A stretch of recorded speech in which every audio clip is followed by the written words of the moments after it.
que estamos aqui? Quando eu faço essa pergunta, é aqui no mundo. Nenhum de nós pediu para existir.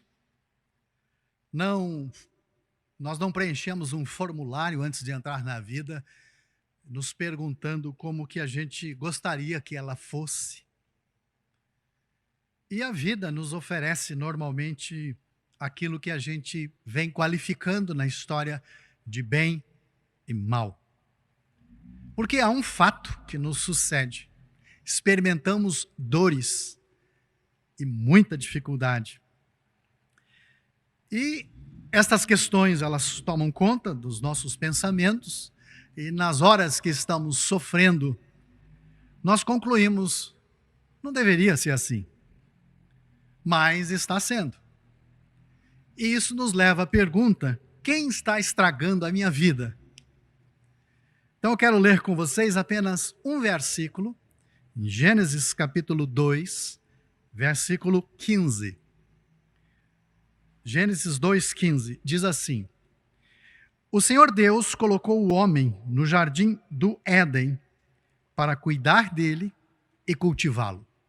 Só esse versículo. Tudo aquilo que nos apresenta o mundo, a experiência no mundo, a vida como o mundo está constituído, é que nos forma. Nós não somos formados por causa da perfeição. Nós somos formados justamente por causa da falta também, que a gente tem uma caminhada a fazer. Né?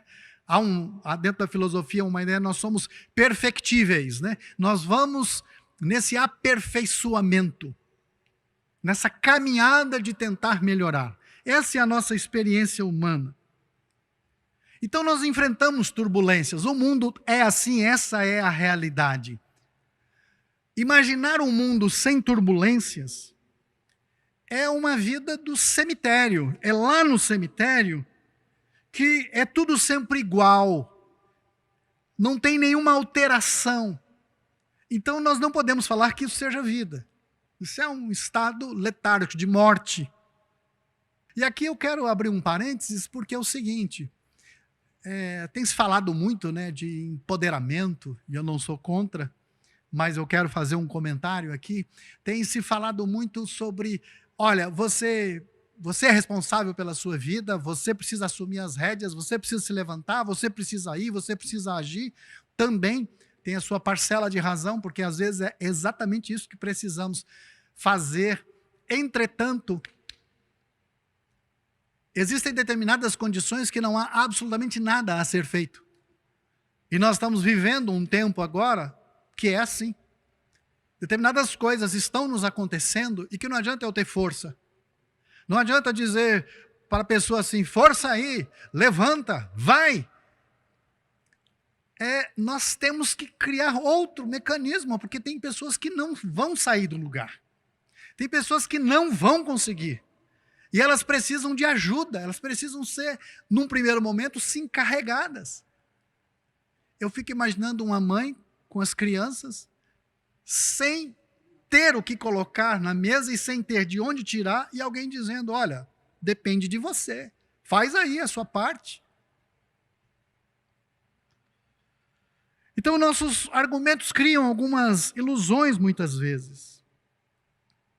E nós precisamos pontuar isso. Há sim determinada responsabilidade aqui, determinada responsabilidade ali, há sim a minha responsabilidade, mas nós temos que parar com esse jogo de culpabilização, jogo de empurra. Né? Nosso desafio da fé não é a gente tentar neutralizar a vida, tentar criar essa linearidade de um bem contínuo.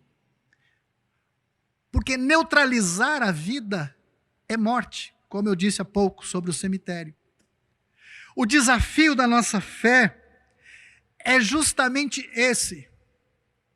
Espera aí, eu não pedi para entrar na vida, eu não disse como queria a vida, mas fui colocado nela. Então, o que é que eu estou fazendo aqui? E essa passagem do Éden que eu li, apresenta para nós exatamente isso. Outro que não nós mesmos nos colocou. Mas essa passagem nos dá uma intencionalidade. Estamos aqui e temos uma missão. E ela coloca que é um convite à afetividade. Por isso que eu falei isso no início, de cuidar, de cultivar, do jardim com suas flores e com seus frutos.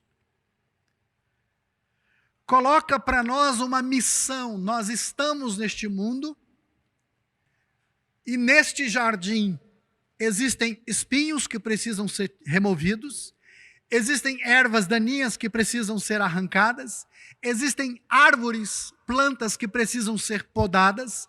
Então é muito trabalho e a poda é dolorida, mas é a nossa missão. Nós existimos no mundo e quando nós aceitamos esse desafio da fé, de que temos essa missão de cuidar e cultivar, nós nos encontramos. E a Bíblia pode muito bem e nos ajuda a compreender essa história da nossa humanidade.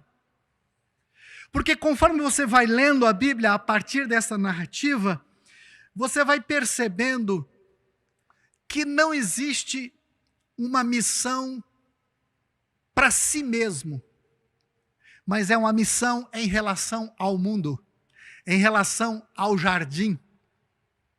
Não é algo que visa primeiro o benefício próprio, mas o benefício é resultado de algo que foi feito para outro, para cumprir com a missão. Eu consigo comer o fruto do jardim porque eu trabalhei nesse jardim para que todos comessem. Você vai lendo a Bíblia e você não vai encontrar pessoas correndo atrás de ir para o céu, por exemplo. Abraão, Isaac, Jacó, você pode ver, os profetas, não existe essa busca incessante pelo céu. Os relatos bíblicos não estão trazendo a gente ficar pensando no além, no pós-morte. São relatos de homens e mulheres procurando um bem maior, ao qual chamamos reino de Deus, e que o reino de Deus é como uma mesa em que muitos são convocados para dela comer e desfrutar. Então é simbolizado o reino de Deus no bem coletivo. E logo também nas primeiras páginas da Bíblia tem a história de Caim, que é muito interessante, que é o primeiro pecador. A palavra pecado surge pela primeira vez na Bíblia, na história de Caim. Ele se esqueceu desses dois verbos que eu chamo verbos existenciais, cuidar e cultivar. Ele se esqueceu dessa missão e ele procurou um responsável pelos seus infortúnios e matou o seu irmão, Abel. Se tornou um errante, sem lugar para cuidar e cultivar. E aí o relato vai desembocar na construção de uma cidade. Pedras, concretos, naquela época não existia concreto, mas a gente pode dizer para hoje, asfalto, concreto, pedra. E esqueceu desse bem que é a beleza das flores e o suprimento da sua necessidade. E a outra coisa interessante nas histórias bíblicas é que, não sei se você percebe, é a história de gente comum, da vida comum. E aqui eu vejo que nós temos uma trilha importantíssima. Em vez de olharmos para tentar responder quem estragou a minha vida, é tentar olhar que a vida se apresenta assim.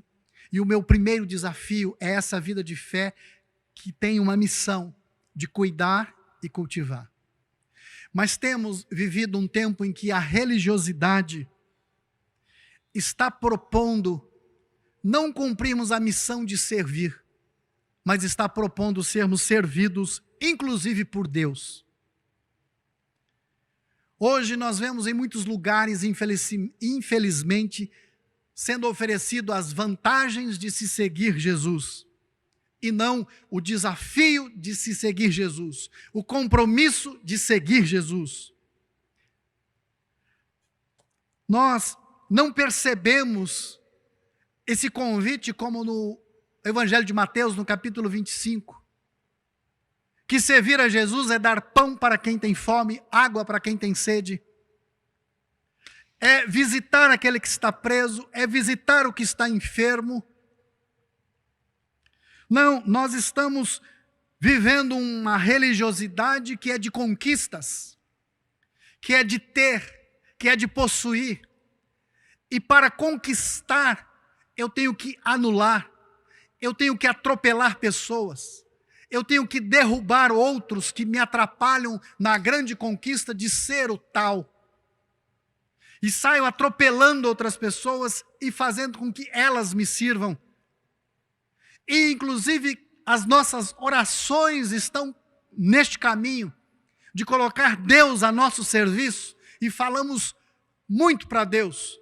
O que é que Ele deve fazer, como que Ele deve fazer, como que Deus deve organizar a nossa vida, como que Deus deveria ter feito no caso A, B, C ou D, e a gente fica dizendo como que as coisas deveriam ser. E, inclusive, quando falamos de espiritualidade, também estamos usando esse mesmo caminho. A espiritualidade para que eu, comigo mesmo, sempre essa centralidade do eu.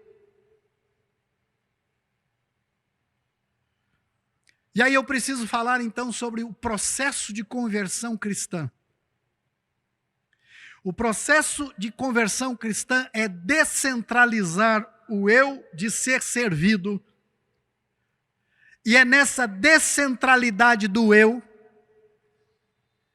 que o próximo é mais importante. Servir é o chamado cristão, e esse é o desafio da fé, que é revelado desde o princípio, e neste versículo que eu li inicial eu encontro isso. Mas nós só conseguimos esse processo de conversão, inclusive se trabalharmos a nossa espiritualidade neste caminho e neste sentido. Rubem Alves fala assim, de muitas coisas que a alma necessita, ela necessita de beleza. Olha que coisa fantástica, né? Isso. Nós fomos colocados nesse jardim para criar essa beleza, porque a nossa alma tem fome de beleza. E a espiritualidade, a oração é justamente para encher a nossa alma de beleza. Há uma outra frase do Rubem Alves que acho fantástico também. A oração coloca música. A oração é o que coloca música na minha alma. É esse o sentido que precisamos dar internamente para que, de fato, vivamos essa missão. É como eu posso ser melhor servo. Jesus disse certa vez, o Filho do Homem veio para servir. Ele não veio para ser servido. E é extraordinário, e eu já disse isso várias vezes aqui, eu vou continuar batendo nessa tecla. Último encontro de Jesus com seus discípulos antes da sua crucificação.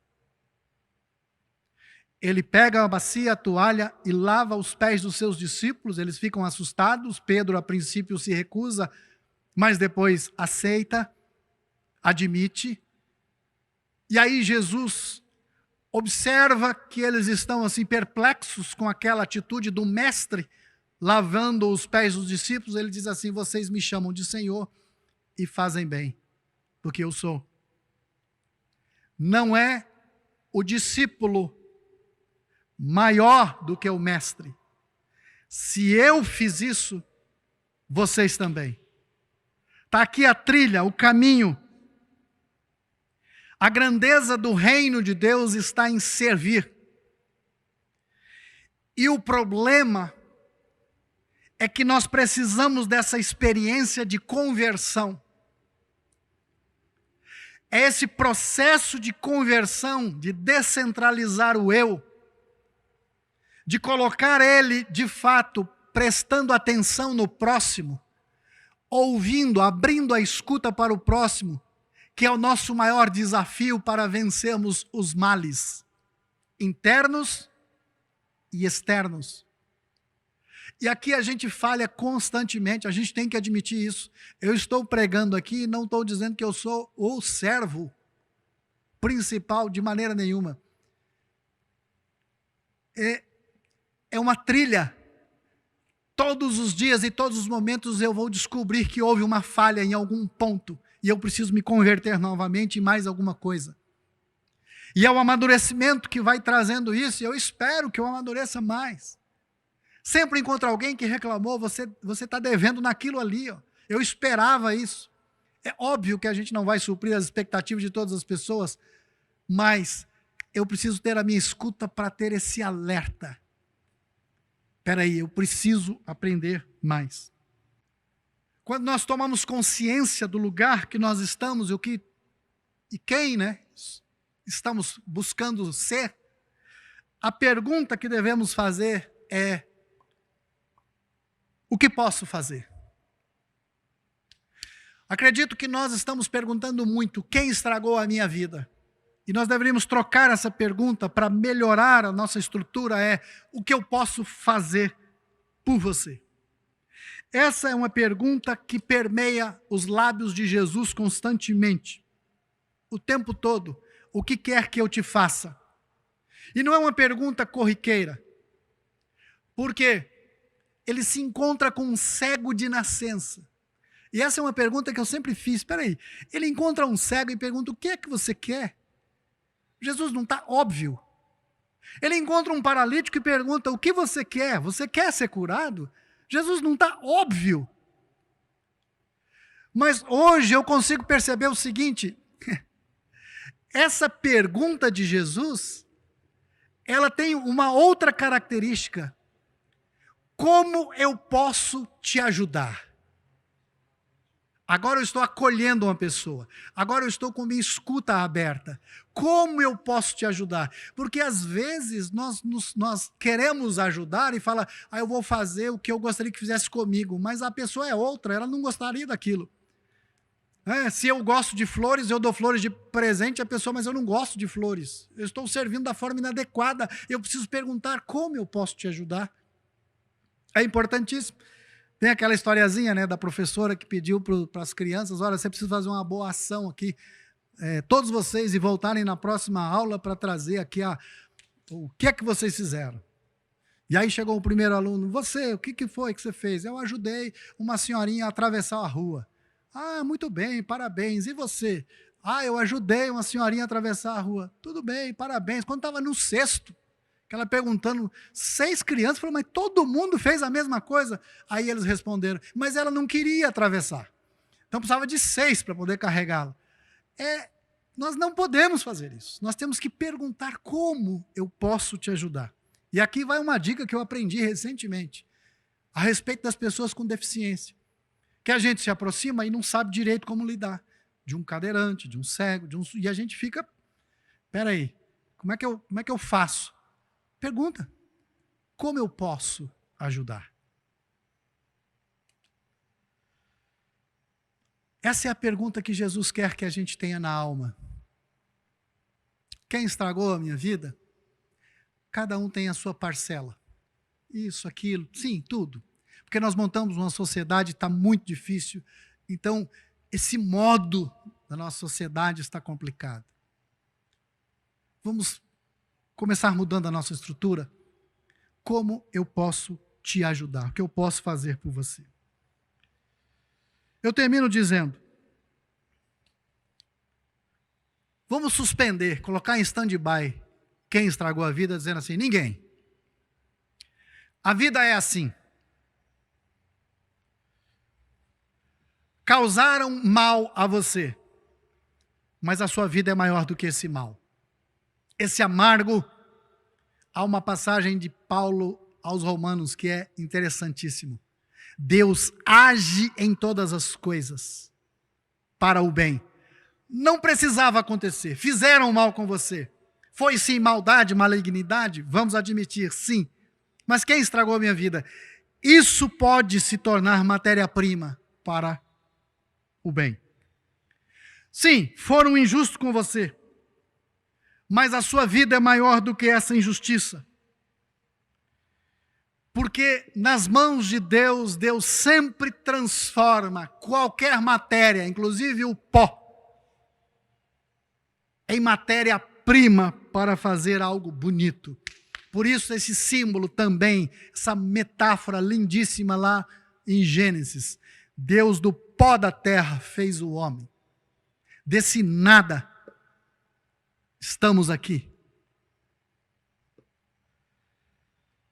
E Ele nos faz melhores para cumprirmos com o nosso propósito existencial, que são esses dois verbos existenciais aí, que eu chamo de existenciais: cuidar e cultivar.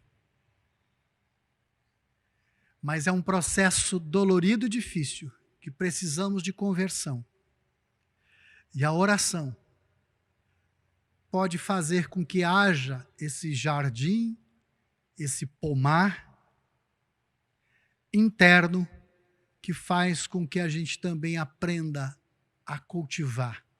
Porque quando nós oramos, essa conexão com o Espírito de Cristo que está em nós, faz com que transborde. Porque Jesus disse assim: aquele que crê em mim, rios de águas vivas fluirão do seu interior. E dizia ele a respeito do Espírito que haveríamos de receber. Recebemos o Espírito, e esse Espírito é o Espírito que cuida e cultiva, para que a gente possa ter um mundo habitável. E estamos aqui para isso. Que possamos seguir nessa trilha. Falando nisso, vamos orar? Senhor, ajuda-nos a ampliar um pouco mais a nossa visão a cada dia. Ajuda-nos, Senhor, a compreendermos essa dimensão de crucificarmos este eu para que não viva mais eu, mas Cristo viva em mim. Ajuda-nos, Senhor, a compreendermos que a realidade do mundo não é para se tornar um inferno, mas a realidade do mundo é para que se manifeste o teu reino e seja feito aqui, neste lugar, como é feito a tua vontade nos céus. Que teu Santo Espírito sopre sobre nós e gere em nós vida. E essa vida que de fato caminha na sua companhia para fazer aquilo que o Senhor nos colocou aqui no mundo para fazer. Amarmos uns aos outros, cuidarmos uns dos outros, cultivarmos para que o mundo se torne habitável. Que a tua graça esteja sobre nós. Que cada um, cada uma, possa perceber o seu amor. Em nome de Jesus. Amém.